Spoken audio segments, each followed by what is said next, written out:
I'm Yvonne Ashton. I'm the Director of Marketing here at Mayish, and today I have Kristin Banta, the founder and creative director for Kristin Banta Events, my very special guest to talk about branding, event design, and more. Kristin's work has received many awards and has been featured on Bravo, Style Network, Food Network, and many other channels, in addition to being in countless publications like Martha Stewart Weddings, In Style Weddings, Style Me Pretty, Brides, many, many more. Too many to list.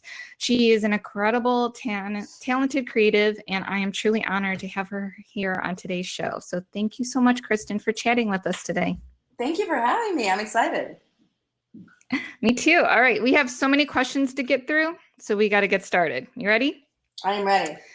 First up is everyone wants to know, how did you start your brand? How did you become Kristin Banta Events? Well, you know, I came from production, so I studied everything from scenic carpentry to scenic welding, stage management in college. And as I came out of college, I didn't actually know what I was going to do. I worked for everyone. I was kind of an attempted jack of all trades. I worked for an interior designer. I worked in floral. I worked in catering.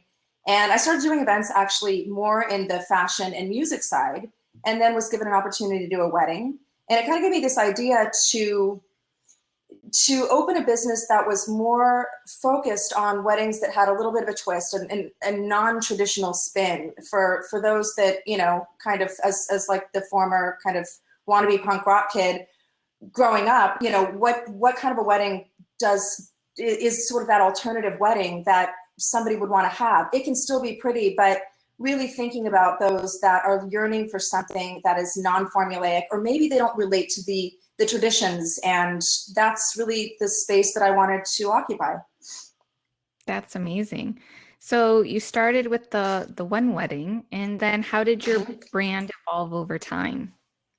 Well, you know, over time we, you know, have focused on many weddings, but we've tried to keep our corporate and social side alive. And the brand has really developed into, you know, a brand that is, you know, we're very diverse at this point, which is exciting, you know, from the hospitality side to the, you know, event design side, where we're just working as a design house, to those events in both corporate and social, where we are a 360-degree producer.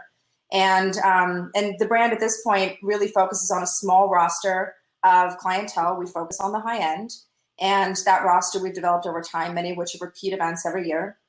And they allow us to really focus on doing something different and trying to push the envelope and rethink event design to try and do something provocative and experiential. Amazing. The next question is, what do you think are the most important parts about developing a consistent brand to reach your target clients? It's a great question. I mean, I think the most important thing for any of us as businesses, and something that we constantly have to rethink, is who are we as a business? Who is our audience? And what is it that we're trying to say? You know, every business has a point of view. And it's really important to constantly have a keen understanding of what that point of view is, and if we're clearly communicating that to our audiences. Because that point of view, that's our core. That's the most important part of any of our businesses. And that's what sets apart and makes us distinctive. Very good. You talked about the wide range of clients that you have, but do you have a particular target client? And then to go along with that, when you were filming the wedding party, I was watching that, you said that your minimum was 150,000. You've done as large as 1 million. Is that still true today? You know, I mean, we'll consider anything. You know, TV they like a number, but I don't believe in having something so defined. I mean, we certainly have looked at events of all shapes and sizes. For me, what's more important than that number, you know, and the range is much broader than that you know, has been portrayed. But what I really look at is it a right design fit? Is it something that allows our brand to really do what we do best? And that for me is much more important than what the number is. Obviously, sure, we focus at on a certain demographic, and that is to some degree representative. But you know, that's not the only criteria. You know, our clients. You ask about who our clients are. I think that's the fun thing. Our clients are super diverse. They're scientists, they're mathematicians, they're celebrities, they're guitarists, they're edgy, they're fashion forward. They want to think differently. That is the client that I want to pursue. That's what makes me want to get up in the morning. I love that. I love the edgy design. I love obviously the soft and the pretty and everything that we see on Instagram and Pinterest, but I love all the things that I see coming out of Kristin Banta events. I appreciate that. Well, I mean, there's nothing wrong with pretty. Pretty is right, always exactly. awesome, and we can do pretty, but there's also always room to be provocative and to be polarizing. And I think that, in society, sometimes we're so afraid to step on people's toes. And what if somebody doesn't like it? And I say this all the time. I'm sure my office rolls their eyes every time they hear me say this, but I think it's important to always remember that it's okay to polarize. It is okay if somebody doesn't like it. We just don't want it to be not memorable. If somebody hates it, that's fine, as long as somebody else over there absolutely loves it. We just don't want to be boring. Love it. All right. Can you explain a little bit about what your initial consultation process is like when you first meet a new client or a couple, and how you determine if you want to work with them? Yeah, absolutely. I mean, the process is kind of the same, whether it's a couple or whether we're talking about a product launch or whether we're talking about an annual event, whatever that is. Really what we're trying to get to the root of from the very first meeting is, not just budget. That is a part of it. And I know we touched on that, but it's going into what we talked about after that, which is really the heart of what they're trying to say with the event. Who are they? And what is that messaging? And the brand messaging is not that dissimilar than the couple's messaging. It's all something where we have to tackle the core of the message from a very personalized approach, even if it's corporate. We really want to get into what makes that distinctive. Just like we talked about brands, what makes this client that's sitting before us distinctive and unique? What is their point of view? And is that something that we feel is right for us as a brand to take on as a design project? Great. And how much influence do you have on the event design, and how do you help steer your clients in certain directions so that you have, the creative license to put your best event possible forward? Sure. It's tricky because this process is certainly not all about me. It's all about them. But I think that the trick is the process and how we lead our clients through the process, because it is just that. And I think so many clients only know what they see on Pinterest, and there's a very limited point of view of what things can be.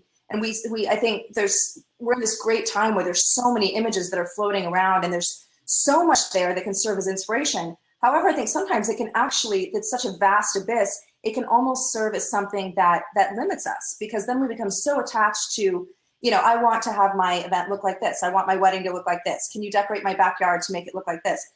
I can, but that's already been done. So what can we do that's different? What can we do that is even better than that? And sometimes we're just limited by the images and the imagination that anybody's coming to the table with. So how can we steer them to where we can, open their minds and try to walk them through what they don't know yet is possible?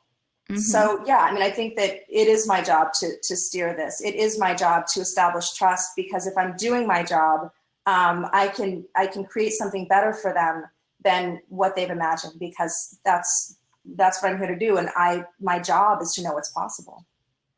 So, I mean, you kind of answered the next question, because it's talking about all the clients that probably come in with the Pinterest and the Instagrams and everything that they're seeing out there. And everyone, I feel like it's hard to sell something because most people are very visual. So mm-hmm. How do you do that then when you're trying to do something that's never been done before? Sure. It's difficult. There's clients that come to us, they all come with a different way of relating. And certainly I'm very fortunate that I have my fair share of clients that are they're all in, and they're like, just do you, which is great. And I so appreciate their trust, but I don't expect it. That's a belief of faith. They're investing a lot of money in this process, and it's very personal. And I completely understand that. many times, because Pinterest is such a used tool right now, we will try to work with the tool that they're used to, but maybe to expose it in a different way. So, I will encourage our clients to put together images that inspire them, but nothing that's come from another event. I want it as random, obtuse, abstract as possible. I will start to look for patterns in what they're pulling and put together a story based upon the imagery that they provide. That's the most interesting thing, is to see how they can use this tool differently, whether it's pulling from travel, architecture, random installations, whatever that is. I want to know what they think is cool outside of the realm in which we're designing. And so then I will often take their images, review them, and try to put them together and piece them together in a story that makes sense. And usually then I'll put my images together, but many times my images will be, okay, I have to walk them through it. A plus B plus C equals what I'm going to make for you, which is D, which hasn't been made before. So you got to kind of go with me on the journey. I love it. I also know you're not afraid of color, which we talked about a little bit before, which is completely refreshing. Can you tell us a bit about your process when asked to design around a certain color theme? Does that happen often for you? It still does. I don't think that we see it quite as much as we used to. I think we've come from an era where, especially in the wedding world, where I think that things get distilled down almost in too simplistic of a manner, which is, somebody gets married and the first question is like, so what are your colors?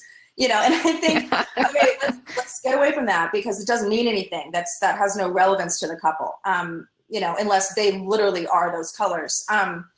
It does, that's what they wear every day, and everyone's like, oh, they're the purple wearing people. Like it doesn't really have any bearing on who they are as human beings, what their story is, and certainly we also have to think about the space. So I try to actually discourage getting too attached to a color palette, because we also don't want to color block the event. The event should be a mixture of textures and flavors and it should really be a vast array of different things that we pull from that are not just subject to palette.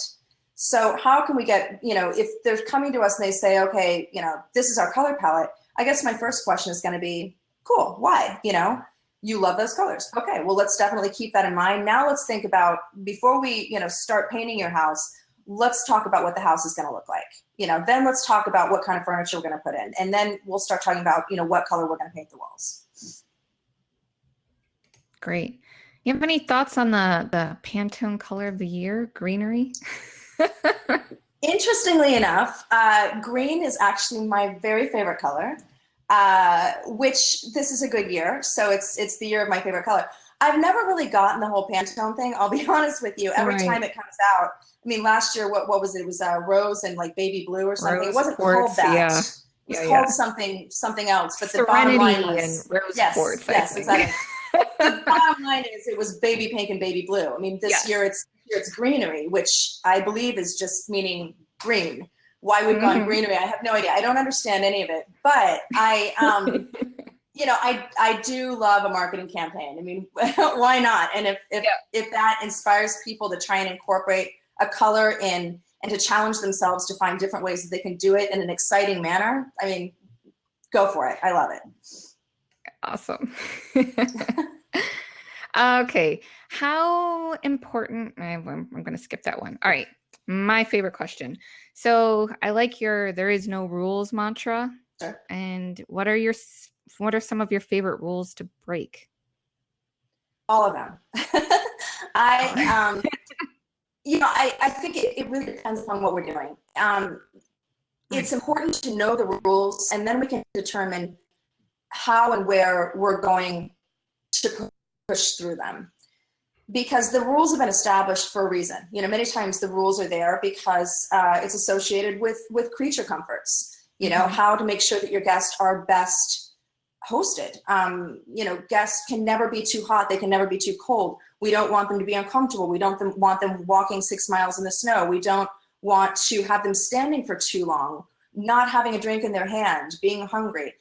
These things many times are the reason why there are rules in any world, and particularly the event world. But if we are making sure that everyone's needs are addressed, then we have a forum to do whatever we want, as long as it's done in a luxe, sophisticated, thoughtful way. But that opens it up, as long as everyone is having fun. And usually they will be having fun if they're stimulated, if they're interested, if there's things for them to talk about and ways for them to engage, and all of those needs are met. So then we can break whatever rules we want. And that's going to be a case-by-case basis based upon our analysis of the client and who they are and what they love and what it is that's important to them, what their passions are. Then we can decide, okay, like, are you sure you want to do this? Oh, that's okay. That's right for you. Well, let's do it. And let's do it our way, though. Let's put your spin on that. But there's no sort of one rule that always should be broken or can be broken, because it's going to change based upon who we're designing for. Great. So I have a question from the audience. Tanya wants to know, how do you turn away clients that are not a good fit without offending them? Have you ever had to do that? Hi, Tanya. And yes, I have. I think that's a challenge that many of us face, because I don't want to ever put myself in a position where we are not the best design team or producers for a job, because then I could be sacrificing something on behalf of my client. I don't want to do that. So there's always a way to gently, kind of push a client into maybe a different area. And that's always going to kind of depend upon asking the right questions, so that they don't ever feel passed over, because we never want anyone who's given us the honor of contacting us and asking us to be a part of their event. We never obviously want them to feel in any way rejected. That's really important to me. So, I think the question is, is there a better designer that really, like, there's somebody here that this is really what they do. And as much as this sounds like this is an incredible event, I don't want to design something for you when somebody might be able to do it better based upon what you want or need. And then, of course, there's always those where you have to evaluate, is this a situation where maybe we are booked? Right. I just don't want to have anyone feeling hurt or passed over. And so it is a challenge, Tanya. And I don't know if that's an answer, but it's a half an answer. I think it's great advice. I have another question from Chris Clark. He wants to know, he said, I've heard you speak several times about your philosophy of narrative designing. Mm-hmm. When does the budget conversation happen in that process? Hello, Chris. The budget conversation is sometimes a process. I don't know if that makes sense, but what we have to try and determine is really what that ceiling is, because many of our clients, as we all know, they're coming to the table without a keen understanding of what things cost, and that's fine. That's our job to show them. It's our job to determine, kind of what options to present to them. And then I really believe that is part of the process is, okay, we're not really sure what you want to spend. Obviously for us, there is a certain minimum that we need to do before it makes sense. We have an office, we have staff, it needs to make sense. But even so, in that it's all relative to what each of us are taking on. And each of these clients that any of us are taking on are going to have a ceiling that they perceive, but are they willing to go beyond that ceiling if they see something that they can't live without? I'm not here to blanket upsell, but part of our job is to show our clients what's possible. They can decide what their comfort level is. I'm not here to push anyone outside of their comfort zone, but it is our job to find out what, it is our job to kind of lead them down the path and to allow them to decide what they can't live without and what they can. And that becomes part of the process. So we get an understanding right out of the gate of, okay, this is what they think their ceiling is. Let's talk about, is that their for sure ceiling? Is that their real ceiling? Or is that holy shit ceiling? Like, what ceiling are we talking about here? Right. And from there, then we can think about how to guide them. And if there's upsell opportunities that are good for everyone. It's good for our suppliers, it's good for us, and it's good for the client. Awesome. All right.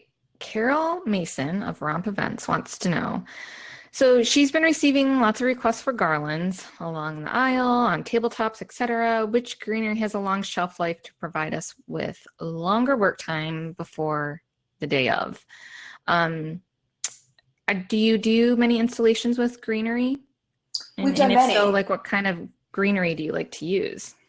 You know, I love designing with botanicals, and we love making trees. I love putting trees where there shouldn't be a tree. It's my favorite thing to do.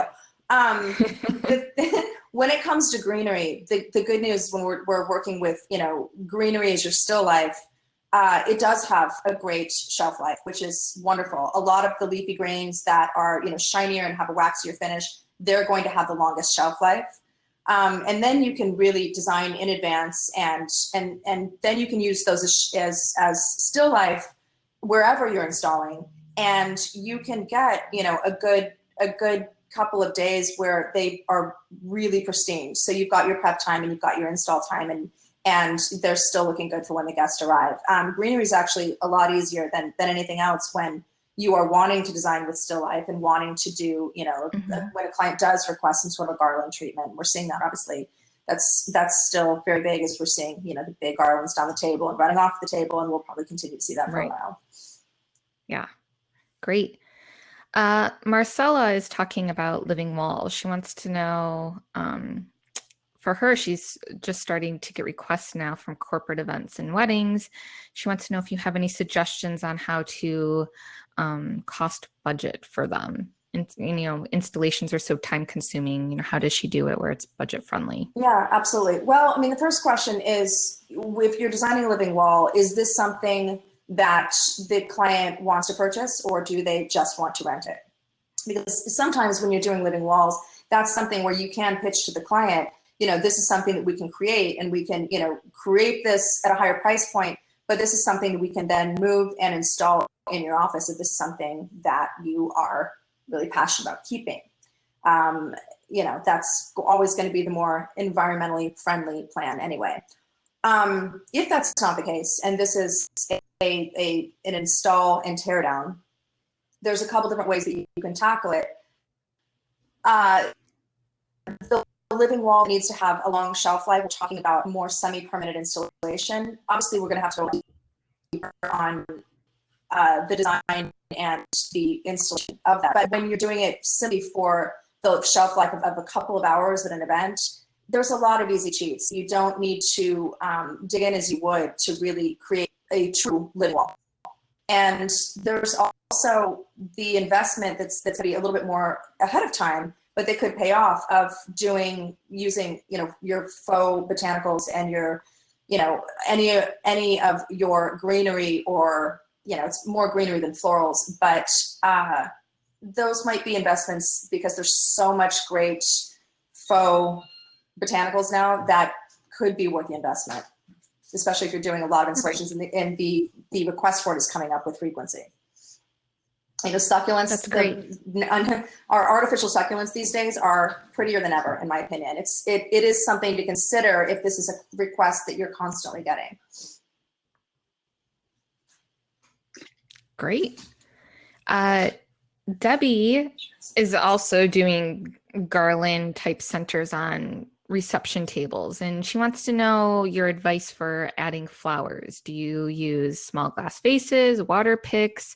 I have a video that I can talk about in a minute, but I wanted to see what you had to say. You know, I mean, that is such a critical decision based upon what the look is, you know, because we're talking about very different things. If we're looking at a desire to have more of a table still life look, you know, then that's going to be a very different approach, you know, utilizing the water picks, as opposed to if you're looking for more of a collected vase look. But we're talking about very different things. You know, if you're implementing, you know, smaller vessels, that is a vastly different aesthetic.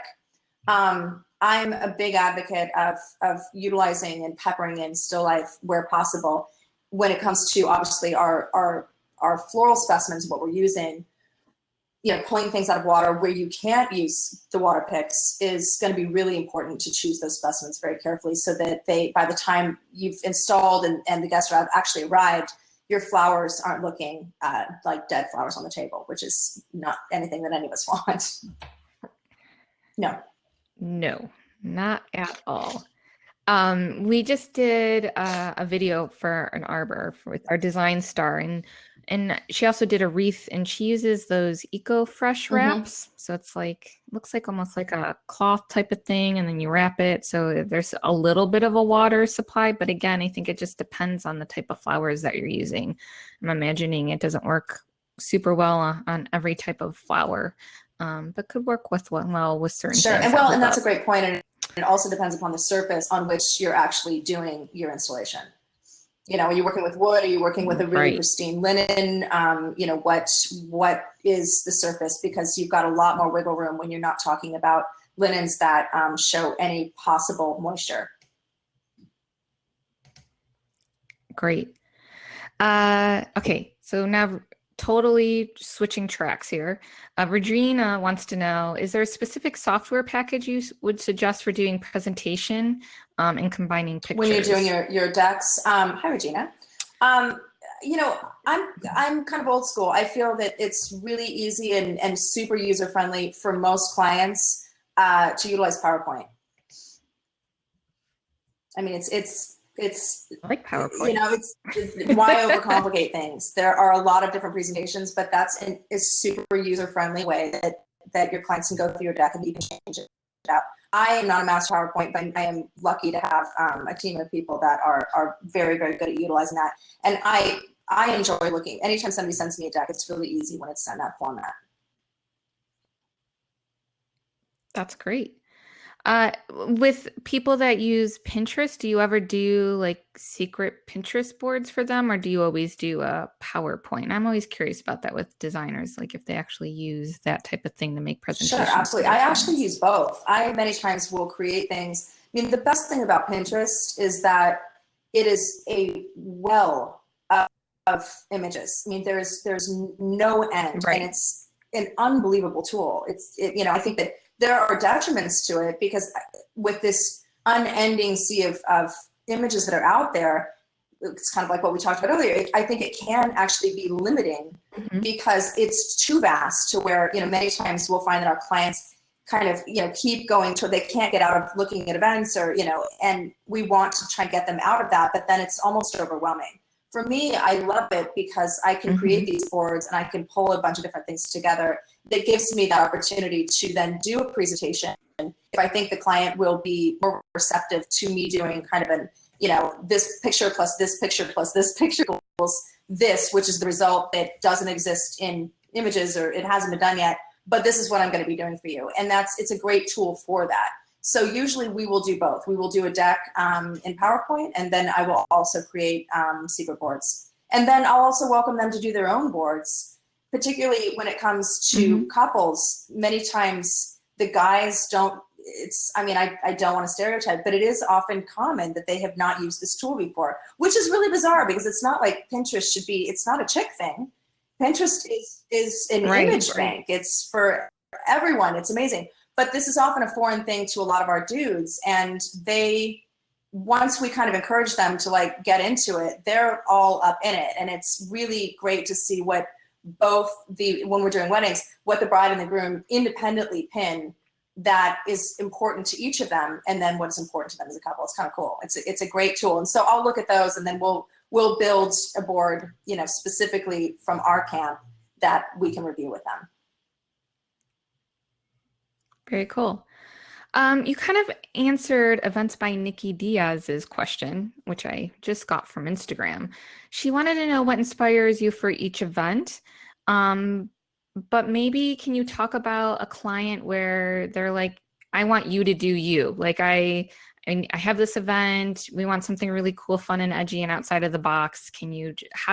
Where do you go from there? That can't. Does that ever happen? Yeah, it does. And unfortunately, that's not possible. It's, you know, well, is it possible? It is possible, but I don't believe that the best outcome is going to come from there. I mean, I actually have one of those that's on our roster currently, and it's really important because she, you know, keeps saying, you know, I want this to be you, and I want this to be, you know, what you've done and reflective of the work that you've done, which I completely appreciate. But all of those events that, you know, this client is looking at, they are all the product of a very lengthy interview process that I've had with the client, whether that's corporate or social, or, you know, social meaning weddings as well. That's a deep process of, what do you love? Asking the right questions. What are you passionate about? Where do you come from? Where are you going to? What is your Uber house? You know, sure, I want to know your favorite color, but I also want to know, you know, your favorite, what in life do you do for fun? You know, what are your private jokes? All of these events that many times our clients are coming to us wanting us to do for them are based on the participation of the client. And that's where the inspiration comes from. That's where the story comes from. I don't want the event to ever be one note, because it won't be as fun for them, and it certainly won't be as fun for the attendees. That's what makes it exciting. It's even the little things that are buried in there that some guests will pick up on and others won't. But the ones that do, it's that little wink where they say, "Oh, you know, yes, that is them. That's what we're after." Great.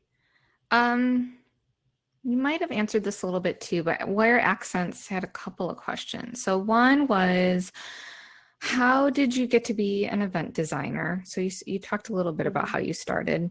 You know, I think that as we go through our careers, I mean, I think any healthy career, and I've had this particular business for 15 years, and, you know, I was in the events industry before that, all the way from college, which was significantly before that. It was by just 1 or 2 years. But yeah, I mean, I think that any healthy career, you will go down a number of different paths. And as we do, and as our businesses expand and develop and grow, we really start to see where it is that we are most passionate and where it is that we are doing our best work. And, you know, the reason that our business is developed from, you know, into this area where it's really focused on the design side. You know, at the end of the day, we consider ourselves, you know, a design house. And this is where our clients come for, you know, for that concepting and for that unique thought. And everything should be different and should be considered, if I'm doing my job right, a unique piece of art. That's what our clients are paying for. But that's developed because that's what I'm most passionate about. You know, so I've continued to refine those skills. I've continued to, you know, try to be a study of all aspects of this industry, from, you know, lighting to set design to, you know, florals, all aspects of, so that I know how to tell these stories in the best way possible using the mediums I have at my fingertips. And, you know, as the more jobs that we do that way, the more we are able to leverage ourselves from, you know, when I started, where I was a producer, but I wasn't as known as a designer because I just started, to getting to this point where, you know, this is our sweet spot, and we're known for both. Great. And then Wear Accent also was asking, from your point of view, what's trending at the moment? And then do you have any good forecasts for 2018 trends? Trending at the moment. Well, I mean, I think we are all seeing a whole lot of banana leaves. This is definitely big right now. We're seeing a lot of the geometrics and, you know, kind of the use of still metallics and geometric shapes that are appearing on everything from, you know, tabletops to overhead fixtures. We're going to continue to see mixed metallics for quite some time, which is great because it's a great base medium, and it's something that can pair with almost anything, and it gives us a luxe texture, so something beyond color, but it gives it, you know, tone and dimension, and that's obviously a welcomed thing. As we start to, you know, shift gears, I think that we'll continue to see this sort of trend towards bohemian go a little bit further into, you know, almost more of that surfer bohemian, a little harder, where we're getting kind of that sort of psychedelic nod almost. And I think that'll be a really interesting development. Certainly we're seeing a tremendous presence of green, as we've all seen, based upon the Pantone's articulation of greenery as the color of the year, not green, but greenery. The trends are a very interesting thing, and it's, it's always interesting to see, what takes hold and what really starts to, populate. It's, it's always based on that one pin that you're like, oh, sure. And a client comes in with that pin where you've seen that pin a bazillion times. And then that's all that we're seeing for the next, 6 months. And we all know what those things are. But the thing about trends that I try, anytime a client comes to us with something that is trending, we have one right now where they really, really like the, that presence of the agate and malachite. And we have done that and did that many years ago and have tried not to revisit that too much. There's always a place where one can, but I get a little concerned about putting something into an event that is heavily trending, because I don't ever want the event to be anything other than timeless. So we just have to be, I think, thoughtful when we are seeing some of these trends come to life, and think about, how can I add a new spin to it? How can I give it something that just shapeshifts it just enough to where it becomes their unique byproduct of that trend, and not something where it's like, oh, that was the trend that year. That was the year that everyone used, agate slices. Cool, just find another way, and then you can still honor their interest in it while keeping them timeless. Great advice.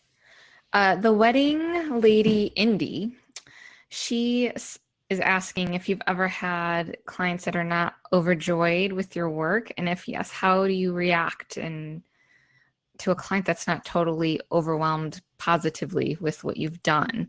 And then to go along with that, I have Molly on here saying, any advice for making sure clients are happy a day of, especially weddings and couples are busy, and in the rare case that they're not, how do you pivot or explain? Those kind of go together. It's a great question, because none of us are going to be able to please everybody all the time. It's impossible. No.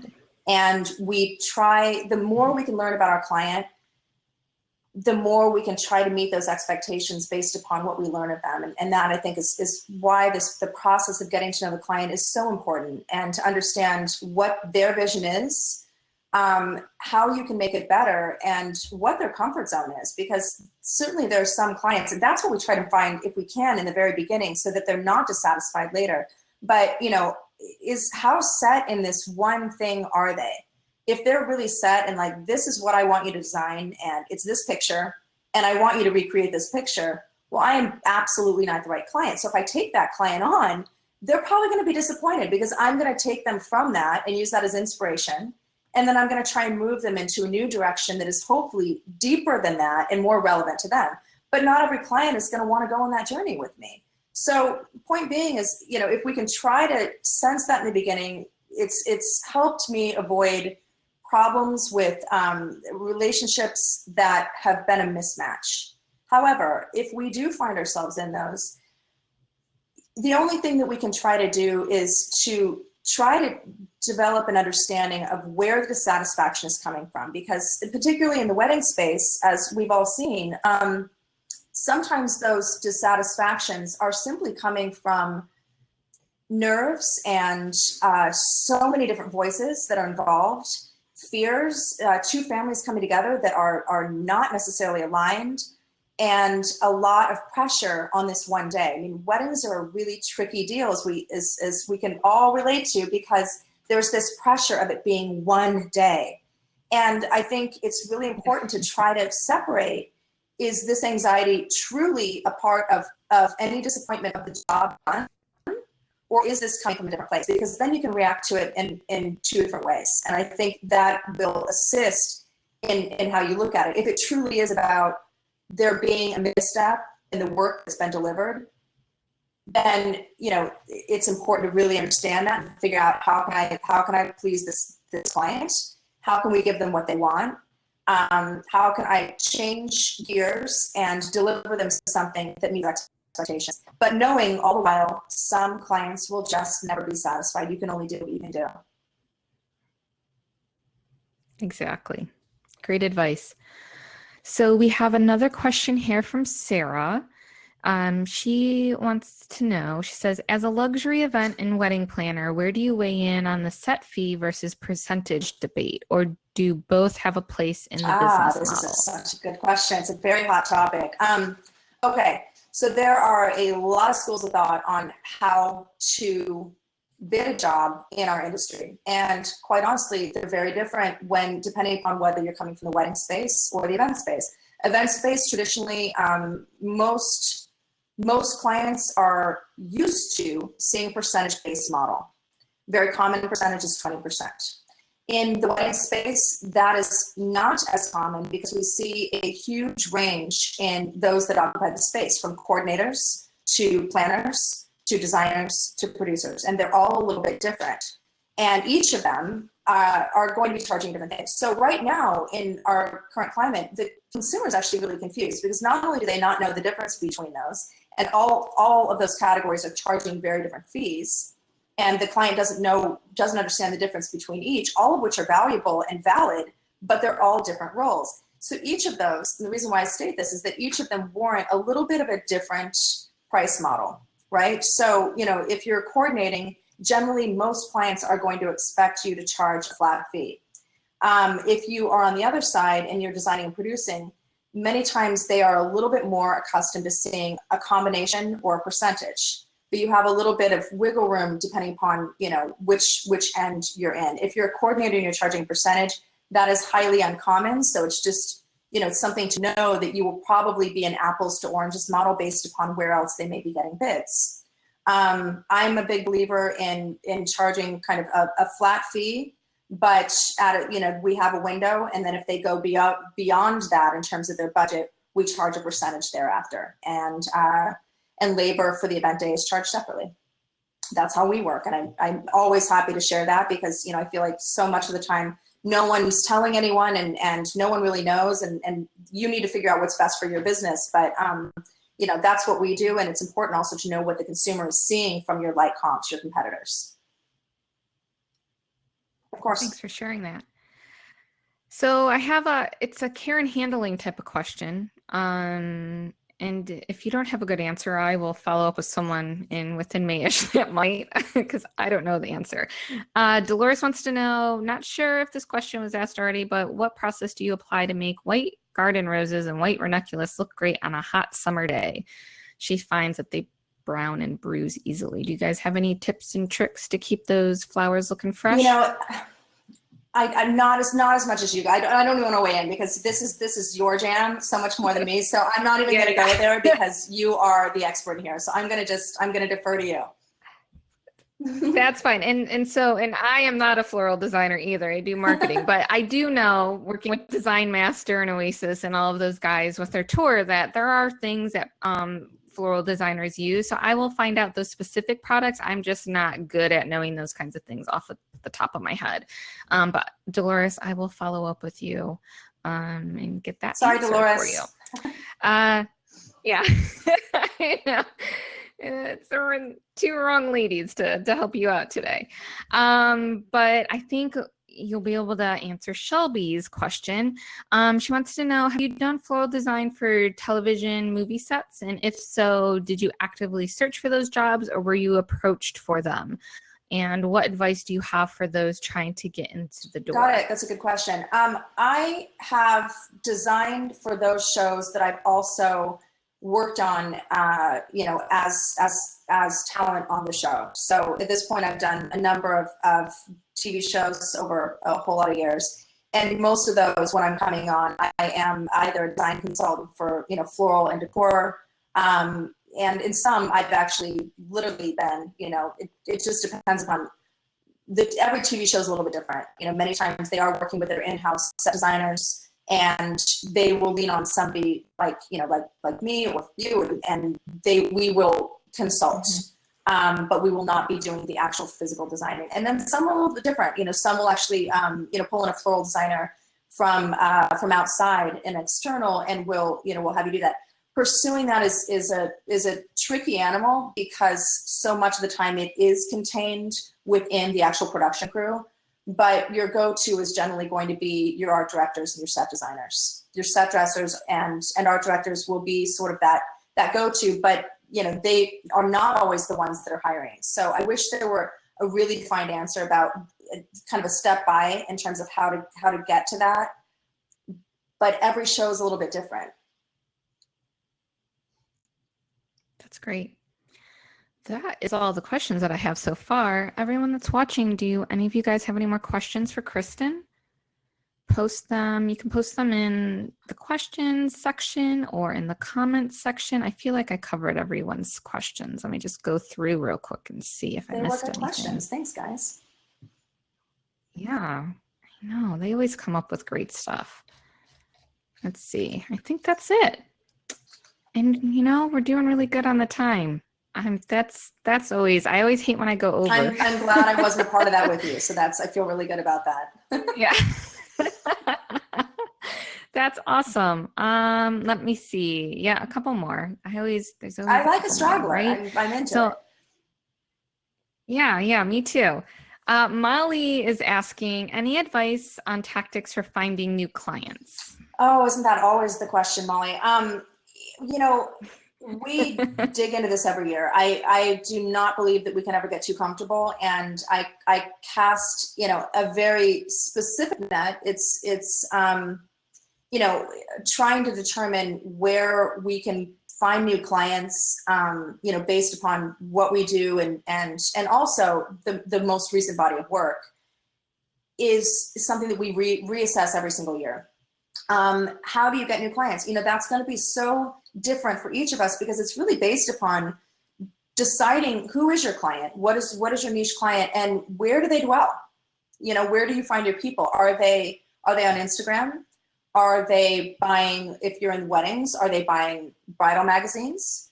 Are they attending any sort of event shows? You know, is your client going to be the person walking through the Biz Bash floor?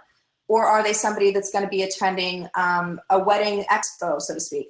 You know, it's the first thing that we have to ask ourselves when we're casting a net is where our audience is listening. And, you know, and then you can go there. Mm-hmm. Because for some of us, advertising is not going to be a tool that generates an ROI. So then, you know, what will, but, you know, I think for all of us, marketing dollars are not necessarily something where we just have an endless abundance of. So we really have to target where that is. And that's where I think you can also see a greater return if you're really thoughtful about finding out, you know, where your audience hangs out. That's great advice. And I think a perfect way to end the show, right, guys? Love it. All right. Yeah. Unfortunately, all good things must come to an end, and it's time to wrap up today's show. Thank you so much, Kristin, for chatting with us today. It's my pleasure. Thanks for having me. I've learned, yeah. I think we've all learned a ton from you, and I totally appreciate your time answering all the audience questions. That was amazing. Thank you. You're truly inspiring. Guys, if you haven't seen Kristin's work, make sure you go check it out. It's just, if you're tired of looking at blush flowers in mason jars, then definitely you want to mosey on over to Kristin's way and check out what she's doing. Oh, you know what? I have one more question. I know I'm finishing up, but it was a good one. And I don't know how I missed it. I don't know if I maybe typed over it. I don't know. I was typing and Instagramming at the same time, but someone wanted to know, have you set any trends? Like, have you done something and then seen it like kind of take off? I could never answer that because then I would sound like the worst ever. But I'm like, oh, well, you know, I'm responsible for that. I could never possibly say that. I would hope. I would hope that there's something that I have done where I have ignited some sort of an interest and generated, you know, an audience wanting to copy it. But I could never admit that. I would sound like the worst person ever. I wouldn't judge. But anyhow, you're truly inspiring and really just awesome. I think in the beginning or on my Instagram video when I was promoting this, I was telling them about your Running Man on the stage, and you'll be forever in my heart. Well, you're welcome. You let me know if you want to see that Running Man again. I got you. Yeah, maybe one day on our next one we can do the Running Man together. That's how I'm going to greet you when I see you next. I'm going to just Running Man over to you. Awesome. So do you have any closing thoughts, or do you want to let everyone know how to connect with you? How to connect with me? Well, you're welcome to email me at events@kristinbanta.com. If you want to go to my website, it is www.kristinbanta.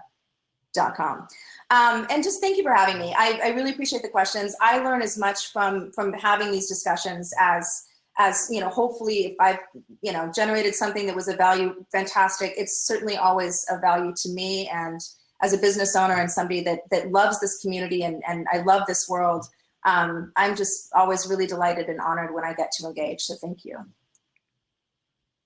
Awesome. Thank you, Kristin. And thank you all for watching today's show. As always, I'm working on planning more of these. So if you guys have ideas on topics that you want to hear about or people that you want to see or you want to be on here with me, hit me up, go to our website, fill out the contact form, or connect with me on social media. I'm all over the place and we'll get that done. So again, I'll be posting the replay on Facebook, YouTube, and our blog. So check that out. It'll probably be up tomorrow. And again, today's live chat was brought to you by Mayish. Thank you, Kristin. Thank you, everyone. And I will see you next time. Bye.